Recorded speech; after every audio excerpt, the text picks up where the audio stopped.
सबसे पहले ये समझना जरूरी है कि गणित सामान्य ज्ञान जैसा विषय नहीं है जिसे सिर्फ पढ़कर समझा जा सके। इसके लिए आपको एक गाइड, एक शिक्षक की जरूरत होती है। लेकिन शिक्षक चुनते समय अक्सर उम्मीदवार गलती कर बैठते हैं। शिक्षक दो तरह के होते हैं। पहले जो परीक्षाोन्मुख यानी एग्जाम ओरिएंटेड होते हैं और वही पढ़ाते हैं जो परीक्षा के लिए जरूरी है। दूसरे जो अपनी विशेषज्ञता दिखाने के लिए परीक्षा के स्तर से बहुत कठिन सवाल करवाते हैं। ऐसे शिक्षक आपका आत्मविश्वास कम कर सकते हैं और आपको भटका सकते हैं। याद रखिए, आपका लक्ष्य विषय में महारत हासिल करना नहीं, बल्कि परीक्षा में सिलेक्शन लेना है।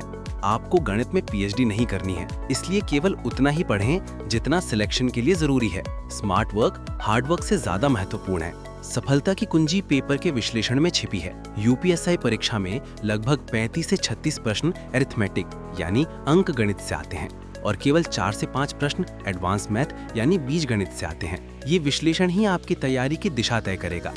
सब इंस्पेक्टर नवीन शर्मा ने यही किया। उन्होंने एडवांस मैथ में कमजोर होने के कारण उसे लगभग छोड़ दिया और अपना 100% फोकस अरिथमेटिक पर लगाया। उन्होंने तय किया कि इस सेक्शन से उनका एक भी सवाल गलत नहीं होना चाहिए। एक साहसी लेकिन प्रभावी रणनीति थी। सब इंस्पेक्टर नवीन शर्मा ने अपनी परीक्षा में गणित में 40 में से 38 प्लस अंक हासिल किए थे, जबकि वो खुद को एक औसत छात्र मानते हैं। एक बार जब आप सही शिक्षक और सही कंटेंट चुन लेते हैं तो सफलता के केवल 2 मंत्र बचते हैं: निरंतर अभ्यास और बार-बार रिवीजन। सीमित पढ़ें, लेकिन उसे इतनी बार पढ़ें कि वो आपके दिमाग में बस जाए। पिछले वर्षों के प्रश्न पत्र हल करना ना भूलें।